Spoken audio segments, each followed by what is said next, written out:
जय हिंद सभी को। आई होप सभी अच्छे हो।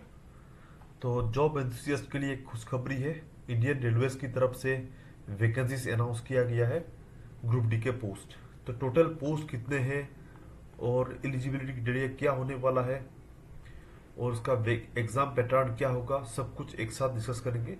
तो वीडियो के एंड तक बने रहे। तो देखो, सबसे पहले हमें जानना होगा कि ये अप्लाई पब्लिश कब हुआ था और कब से कब तक अप्लाई चलेगा। तो हमारे लिए सबसे इम्पोर्टेंट पहले वो बात है। तो देखो, पब्लिकेशन डेट कब हुआ था ये 22 जनवरी 2025।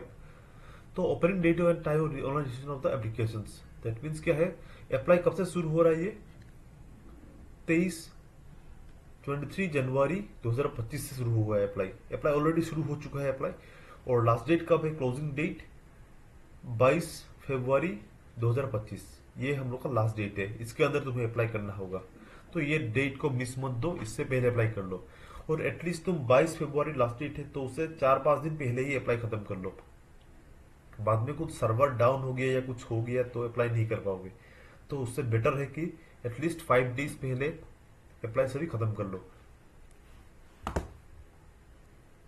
उसके बाद देखो, कुछ यदि करेक्शन कुछ गलती भी होता है तो रेलवे उसके लिए भी मॉडिफिकेशन का डेट दे रहा है। तो date and time for modification windows for correction in application form with payment of modification fee. तो कुछ मॉडिफिकेशन वगैरह करेक्शन करना है तो उसके लिए कब से कब टाइम दे रहा है, रेलवे दे रहा है 25 फरवरी से 6 मार्च तक टाइम दिया है। इसके अंदर आप कुछ करेक्शन है एप्लीकेशन फॉर्म में, कुछ पेमेंट ऑफ पेमेंट का कुछ इशू है या कुछ सॉल्व कर सकते हो ये आप। तो ये डेट्स को आप याद रखो जो भी रेलवे में अप्लाई करोगे उन लोग। तो सबसे पहले ये देखो, नेक्स्ट क्या है कि कहाँ पे अप्लाई करोगे। वेबसाइट एक चाहिए तुम्हें। तो आप जो कौन सा जोन में आते हो, रेलवे बोर्ड के अंदर में आते हो, वहां से आप अप्लाई करोगे। तो यहाँ पे देखो, आज मैं मेनली बात करूंगा जो नॉर्थ ईस्ट फ्रंटियर रेलवे है गुवाहाटी का, उसके ऊपर। तो वहां पे ये देखो, ये गुवाहाटी का नॉर्थ ईस्ट फ्रंटियर रेलवे। तो इसका जो वेबसाइट ये है www.rrbguwahati.gov.in। इस वेबसाइट में जाके अप्लाई कर सकते हो आप। और एक फोन नंबर भी दिया है, हेल्पलाइन नंबर। तो कुछ इशू है तो आप फोन भी कर सकते हो वहां पे। नेक्स्ट देखो, वैकेंसी कितना है, टोटल वैकेंसी कितना है ये जानना जरूरी है अप्लाई करने से पहले। टोटल 32,438 वैकेंसीज है। इंपॉर्टेंट है, इस बार वैकेंसी कम है लेकिन वैकेंसीज बढ़ सकता है ये, क्योंकि बहुत मतलब क्या था कि वैकेंसी ज्यादा होगा बोल के था, लेकिन क्या हुआ, वैकेंसी थोड़ा कम आ गया इस बार। लेकिन ये फ्यूचर में बढ़ भी सकता है वैकेंसी, तो इसका कोई गारंटी नहीं। लेकिन फिर भी फिलहाल के लिए हम यही वैकेंसी मान के चलना होगा, बढ़ता है तो देखेंगे वो। तो जो उम्र है, जो एज उम्र कितना है, 18 to 36 years for the general candidates. General candidates के लिए 18 से 36 ईयर्स तक है। तो इस कैटेगरी के अंदर जो भी आते हो इस एज के अंदर, तो वो लोग अप्लाई कर सकते हो। तो नेक्स्ट चलते हैं। तो क्या क्या पोस्ट है देखो, नॉर्थ ईस्ट फ्रंटियर रेलवे के अंदर में कौन सा पोस्ट दिया है। Assistant SNT, assistant workshop, assistant bridge, assistant carriage and wagon, assistant operations electrical, assistant LT and AC workshop, assistant LT TL and AC. ये सब वैकेंसी दिया गया है तुम्हें। तो टोटल वैकेंसी होता है गुवाहाटी आरआरबी के अंदर में होता है 2048 वैकेंसीज। तो ये इंपॉर्टेंट है। तो इतना वैकेंसीज के लिए तुम्हें फाइट करना होगा। इसमें ओबीसी का वैकेंसी है, एससी एसटी का डिवाइड हुआ है, ईडब्ल्यूएस का भी है और पीडब्ल्यू उसका भी है, फिजिकली चैलेंज पर्सन के लिए भी होता है और एक्स सर्विसमैन के लिए भी है वैकेंसीज। तो नेक्स्ट चलो, नेक्स्ट यहाँ पे जानना क्या है, देखो एजुकेशन जो क्वालिफिकेशन है, should almost already have the education technical qualifications. तो टेक्निकल कुछ आईटीआई भी मांगा है, क्लास 10 भी पास मांगा है। लेकिन एक यदि आईटीआई पास है या 10 पास, सिर्फ 10 पास भी है तब भी वो अप्लाई कर सकता है, आईटीआई नहीं होने से भी। ये एक इंपॉर्टेंट है, क्योंकि वैकेंसी को देख के तुम्हें लग रहा होगा कि ये तो आईटीआई जरूरी है इसके लिए, वर्कशॉप वेगन ये सब के लिए तो आईटीआई जरूरी है ना असल में देखा जाए तो। लेकिन ऐसा नहीं है। इस एडवर्टाइजमेंट के मुताबिक क्या है कि एक जनरल 10 पास भी ये सब पोस्ट में कर सकता है अप्लाई। तो जो भी आईटीआई, जिसने भी आईटीआई नहीं किया है, वो लोगों को दुखी होने का जरूरत नहीं है, वो लोग भी अप्लाई कर सकते हो और ये जॉब ले सकते हो। नेक्स्ट, नेक्स्ट देखो, तो जो क्वालिफिकेशन चाहिए हमें वो यहाँ पे प्रॉपरली मेंशन हुआ है, तो कोई कन्फ्यूजन ही नहीं है। बहुत लोग सोचते हो कि मतलब सिर्फ आईटीआई पास होना पड़ेगा या आईटीआई चाहिए, मस्ट आईटीआई पास होना पड़ेगा, ऐसा नहीं है। तो यहाँ पे क्या प्रॉपरली लिखा गया है देखो, तो 10+ और आईटीआई, 10 पास और आईटीआई बोला है ना। 10 पास होने से भी चलेगा, आईटीआई होने से भी मिलेगा, या नेशनल अप्रेंटिसशिप कुछ सर्टिफिकेट है गवर्नमेंट के अंडर में, किसी ने कोर्स किया है नेशनल अप्रेंटिस सर्टिफिकेट, तो उसके थ्रू भी आप कर सकते हो। तो देखो, तो ये सब वैकेंसीज अभी जस्ट हमने पढ़ा था, वो वैकेंसीज यहाँ पे दिया गया है। तो ये जो नीचे दिया है असिस्टेंट वर्कशॉप, ये सब भी सभी के लिए भी 10 पास एलिजिबिलिटी काफी है। 10 पास होने से भी चलेगा, आईटीआई पास किया तब भी चलेगा। तो अभी देखो मेनली उम्र देखो, असल में जो एज होना चाहिए था 18 to 33 ईयर्स होना चाहिए था, 18 to 33 होना चाहिए था, लेकिन इस बार पेंडेमिक कोरोना कोविड के लिए क्या किया, और 3 साल एक्सटेंड कर दिया, इसीलिए अभी 18 to 36 ईयर्स तक है। नहीं तो असल में जनरली ये 18 से 33 ईयर्स तक ही होता था। ठीक है, तो कोविड पेंडेमिक के लिए ये किया गया है। तो नेक्स्ट टाइम जब रेलवे का आएगा 3-4 साल बाद या 2 से 3 साल बाद आएगा, तब शायद ये 3 साल ना मिले तुम्हें। तब क्या होगा, 18 to 33 ईयर्स होगा। अभी के लिए जस्ट एक्स्ट्रा 3 ईयर्स दिया हुआ है पेंडेमिक के लिए। बहुत लोगों ने पेंडेमिक में मतलब क्या हो कि कोई नोटिफिकेशन नहीं आ रहा था अप्लाई का, तो अप्लाई नहीं कर पाए, तो बहुत लोगों का लॉस हुआ है। तो वो लॉस को कवर अप करने के लिए ये 3 ईयर्स एक्स्ट्रा दिया गया है। तो अभी देखो ये 3 ईयर्स तो दिया है वहां पे, मतलब पेंडेमिक के लिए। अभी देखो ओबीसी के लिए और 3 ईयर्स है, ओबीसी के लिए और 3 ईयर्स है, SC ST के लिए और 5 ईयर्स। एक्स सर्विसमैन के लिए क्या होता है कि 3 ईयर्स, कोई यदि जनरल कैंडिडेट है, एक्स सर्विसमैन है, आर्मी से रिटायर हुआ है, तो उसको 3 साल एक्स्ट्रा मिलेगा। ठीक है, after deduction of length of service, जब भी वो जॉब से आएगा, जॉब से रिटायरमेंट के आने के बाद, उसके बाद और 3 साल काउंट करेंगे। मतलब अभी ओबीसी, ओबीसी मतलब एनसी नॉन क्रिमिनल होना पड़ेगा उसको, 6 ईयर्स एक्स्ट्रा मिलेगा उसको। SC ST 8 ईयर्स, तो SC ST के ज्यादा होता है 8 ईयर्स। तो यहाँ पे देखो डेट ऑफ बर्थ भी मेंशन किया गया है, डेट ऑफ बर्थ भी दिया है। तो UR एंड EWS जो है इकोनॉमिकल वीकर सेक्शंस, उन लोगों का जो लास्ट अपर जो लिमिट डेट ऑफ बर्थ है 22 फरवरी जनवरी 021 मीन जनवरी 1989, ये लास्ट, इसके आगे होने से नहीं होगा, लास्ट एज का लास्ट लिमिट है ये। और ओबीसी के लिए और 3 साल ऊपर है ना, तो 1986 तक है देखो। फिर SC ST के लिए 5 ईयर्स है, तो और थोड़ा आगे हुआ है 84 तक, 1984 तक। और बोला है कि not lower than, not lower limit of date of birth not later than, इस 2007 के नीचे कोई भी नहीं होना चाहिए, क्योंकि 18 ईयर्स के नीचे होने से तो कोई नहीं होगा ना, एटलीस्ट 18 ईयर्स तो चाहिए अप्लाई के लिए। तो 18 to 36 ईयर्स है। तो ये क्लियर हो गया, शायद क्लियर हो जाएगा आप लोगों को ये एज का जो एलिजिबिलिटी क्या है, कब से कब तक चाहिए हम लोगों को। तो नेक्स्ट देखो, जो फीस है एग्जामिनेशन फीस, तो ये भी जानना जरूरी है। तो एग्जामिनेशन फीस क्या है, कितना है, अप्लाई के टाइम देना पड़ेगा आपको 500 रुपीज, 500 रुपये आपको रेलवे को देना पड़ेगा। ठीक है, ये 500 रुपये किसके लिए है, जनरल कैंडिडेट्स सभी के लिए। जनरल कैंडिडेट जो ओबीसी या जनरल है, सब लोगों को 500 रुपये देना पड़ेगा। लेकिन क्या होगा, एग्जाम देने के बाद आपको 400 रुपये रिफंड किया जाएगा, refund in due course, only duly deducting bank charges applicable in the CBT। CBT exam में कुछ बैंक चार्जेस होता है, उसको काट के आपको 400 रुपये, लगभग 400 रुपये आपको अमाउंट रिफंड किया जाएगा। और जो PWD फिजिकली चैलेंज पर्सन है, फीमेल है, ट्रांसजेंडर, एक्स सर्विसमैन कैंडिडेट्स या SC ST के जो लोग हैं, okay, minority candidates, economical backward class, इन सभी का जो फीस है एप्लीकेशन का, वो 250 रुपीज है, 250 रुपये। इन लोगों का भी 250 रुपये सैलरी रिफंडेड, ये भी रिफंड होगा ड्यू कोर्स में। तो वो कुछ बैंक का जो टैक्स काट के, बैंक चार्जेस काट के आपको रिफंड किया जाएगा।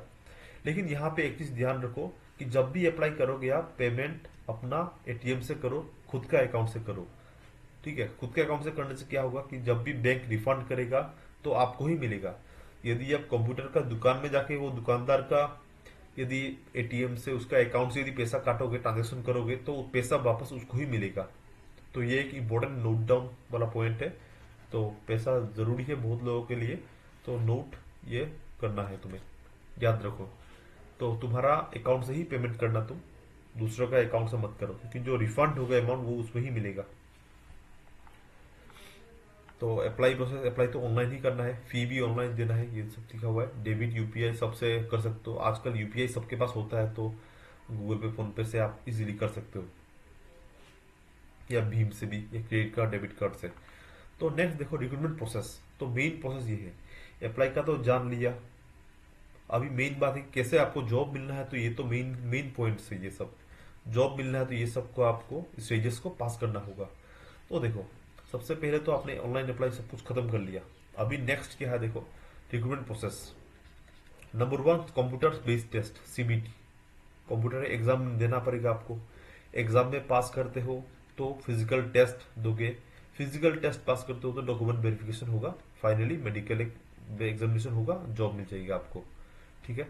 तो ये कंप्यूटर टेस्ट जो होगा उसका तो सिलेबस एक है, विदाउट सिलेबस कैसे होगा, उसका सिलेबस को देखना होगा। तो देखो, रेलवे के मुताबिक ये दिया है आप लोगों को सिलेबस। तो ड्यूरेशन एग्जाम 90 मिनट्स का टाइम है, 90 मिनट्स का टाइम है। जो उसमें क्या है देखो, general science 25 questions, mathematics 25 questions, general intelligence reasoning का 30 क्वेश्चंस है। General awareness and current affairs जो है जीके, वो होगा तुम्हारा 20 क्वेश्चंस। तो टोटल होता है 100। टोटल कितना होता है 100 क्वेश्चंस। तो 25 जी साइंस, मैथ्स 25 50 हो गया, जनरल इंटेलिजेंस 30, और 20 GK general awareness and current affairs. Total 100 questions है और टाइम तुम्हें 90 मिनट्स है। तो थोड़ा फास्टली तुम्हें करना पड़ेगा। तो ये सिलेबस है। तो इसका दो पैटर्न है जो अभी देखो, इसका जो थ्रोली हमें थोड़ा सिलेबस को भी देखना होगा ना, साइंस मैथ्स में क्या आएगा, रीजनिंग में क्या आएगा, वो भी आप लोगों को यहाँ पे दिया गया है रेलवे की तरफ से। तो देखो मैथ्स में क्या क्या आएगा, यहाँ पे चैप्टर वाइज दिया गया है। ठीक है। नंबर सिस्टम आएगा, BODMAS rule, simplification base, decimal fractions, HCF LCM, ratio proportion, तो mensuration, percentages, trigonometry, elementary statistics, सब ये सब आएगा, square root, age calculations, calendar. तो आपको सिर्फ पढ़ना पड़ेगा आपको।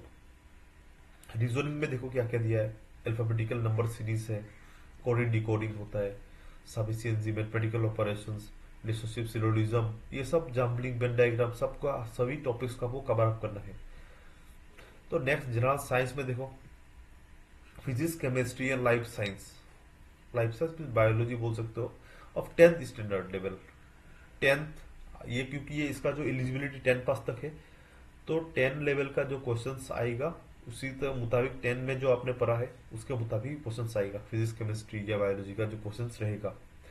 तो नेक्स्ट देखो, जनरल अवेयरनेस। इसमें लेकिन जनरल अवेयरनेस का तो सीमा नहीं है, इकोनॉमिक्स, पॉलिटिकल आएगा, और भी सब्जेक्ट्स, ज्योग्राफी से भी क्वेश्चन आएगा, साइंस टेक्नोलॉजी से आएगा, sports, culture, personalities, current affair, सब कुछ मिक्स होगा। देख, और एक पॉइंट यहाँ पे नोट करने वाला बात क्या है देखो, तो it may be noted that topics listed above are illustrative, not necessarily exhaustive। ये जो टॉपिक्स आपको दिया है ये फिक्स नहीं है। ऐसा नहीं है कि ये जो टॉपिक दिया है इसमें से ही आएगा, एक्स्ट्रा एक्स्ट्रा नहीं आ सकता, ऐसा नहीं है। ये जस्ट तुम्हें एक एग्जांपल दिया है, इसके इससे बाहर भी कुछ यदि टॉपिक कोई है तो वहां से भी आ सकता है क्वेश्चन, फिक्स नहीं है वो। ये बात याद माइंड में रखो। ये एक जस्ट एग्जांपल तुम्हें दिया कि इसके मुताबिक इससे पढ़ना है, लेकिन कुछ कुछ एक्स्ट्रा टॉपिक्स बचा हुआ है तो वहां से भी क्वेश्चन आ सकता है। तो ये तुम्हारा हो गया सिलेबस। और नॉर्मलाइजेशन मार्क होता है, जैसे एसएससी में होता है ना नॉर्मलाइजेशन, क्योंकि बहुत सारा शिफ्ट में एग्जाम होगा, एक दिन में 3-4 शिफ्ट होगा। ऐसे बहुत एग्जाम तो पूरा ऑल ओवर इंडिया है, तो बहुत लोग अप्लाई करेंगे, तो बहुत सारा शिफ्ट एग्जाम चलेगा। तो इसीलिए नॉर्मलाइजेशन ऑफ मार्क, नॉर्मलाइजेशन होगा, उसके बाद ही कट ऑफ आएगा। तो जो लोग पास करेंगे, जो लोग पास करेंगे वो लोगों को फिर फिजिकल एफिशिएंसी टेस्ट देना होगा, फिजिकल टेस्ट। लेकिन फिजिकल टेस्ट देने के लिए आपको candidate shall be called for PET 3 times, 3 गुना।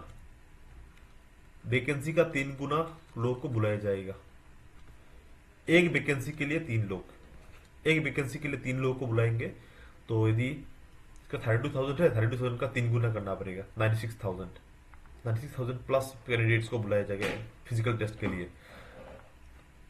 अभी देखो फिजिकल टेस्ट में क्या क्या है, मेल लड़कों के लिए क्या है, लड़कों के लिए ये है कि 35 kg of weight, lift and carry 35 kg of weight for a distance of 100 meters in 2 minutes in one chance without putting the weight down.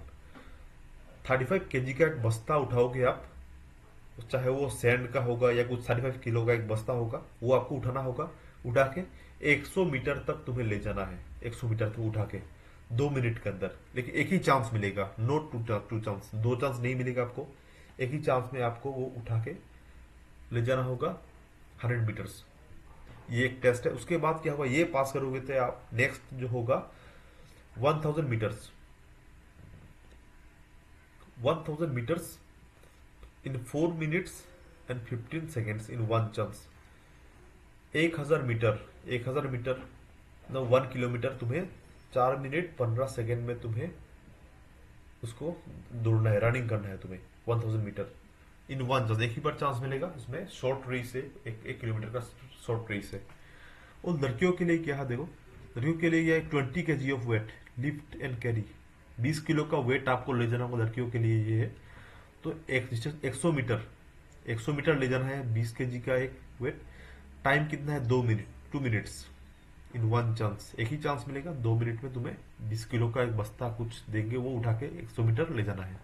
फिर उसके बाद कुछ रनिंग होगा फिर से 1000 मीटर्स, 1 किलोमीटर का। लड़कियों का भी सेम 1000 मीटर्स, मतलब 1 किलोमीटर। टाइम लेकिन ज़्यादा है लड़कियों के लिए, 5 minutes 40 seconds in one chance, ये लड़कियों के लिए है। तो ये आपको पास करना पड़ेगा। इसके बाद आपको फाइनली क्या हो जाएगा कि फाइनल मेरिट लिस्ट निकालेंगे, निकाल के डॉक्यूमेंट वेरिफिकेशन करेंगे। जो जो भी फाइनल मेरिट लिस्ट में आओगे डॉक्यूमेंट वेरीफाई होगा। उसके बाद फाइनली मेडिकल एक टेस्ट होगा, मेडिकल फिटनेस टेस्ट होगा उसके बाद, तो वो करके अपॉइंटमेंट दे देंगे आप। मेडिकल फिटनेस टेस्ट जो भी पास करेंगे उन लोगों को अपॉइंटमेंट मिलेगा, उन लोगों को, ये फाइनली ये। तो ये सभी आई होप सभी को क्लियर हो जाएगा इस वीडियो के थ्रू। तो आपको समझ में आ गया कैसा सिलेक्शन प्रोसीजर होगा, क्या होगा। और यहाँ पे एक इम्पोर्टेंट पॉइंट आपको देखना है कि लास्ट टाइम 2022 को जो ग्रुप डी का एग्जाम हुआ था उसमें गुवाहाटी का जो कट ऑफ किया था, यूआर जनरल के लिए 60.31 था, ओबीसी के लिए 50.13, एससी 47.47, एसटी 36.90, ईडब्ल्यूएस के लिए इतना है 40.03। ये कट ऑफ है प्रीवियस ईयर का। तो इस बार देखो, और एक है ये फिजिकल कट ऑफ था, ये तो फाइनल कट ऑफ था, ये 2022 का ये फाइनल कट ऑफ था। लेकिन ये नीचे जो है ये फिजिकल कट ऑफ था, ये 2018 का है गुवाहाटी के लिए। यूआर के लिए 77.09 था, ज़्यादा था उस time physical cut off, 77.22, 67.39, ST के लिए 57.07, ईडब्ल्यूएस का उस टाइम नहीं था। तो एक आइडिया आपको आ जाएगा ये कट ऑफ को देख के प्रीवियस ईयर का। तो जो भी रेलवे में जॉब करना चाहते हो सभी को बेस्ट ऑफ लक। और आप सभी ये एलिजिबिलिटी क्राइटेरिया देखो, अप्लाई कर सकते हो तो आप करो। और जो एग्ज़ाम सिलेबस वगैरह सबको देखो, देख के आपको रेडी होना है। एग्ज़ाम आप लोगों का पकड़ सकते हो जुलाई अगस्त के अंदर हो जाएगा। 3 to 4 मंथ्स, 3 मंथ्स तो टाइम मिलना चाहिए, 3 मंथ्स। तो यदि अप्लाई फरवरी तक चलता है तो मार्च अप्रैल मई जून में एग्ज़ाम, जून जुलाई को हो सकता है एग्ज़ाम। लेकिन रेलवे का कोई भरोसा नहीं है, कभी कभी थोड़ा लेट भी होता है एग्ज़ाम। तो आई होप सभी को क्लियर होगा ये वीडियो देख के। नेक्स्ट वीडियो में मिलते हैं। जय हिंद।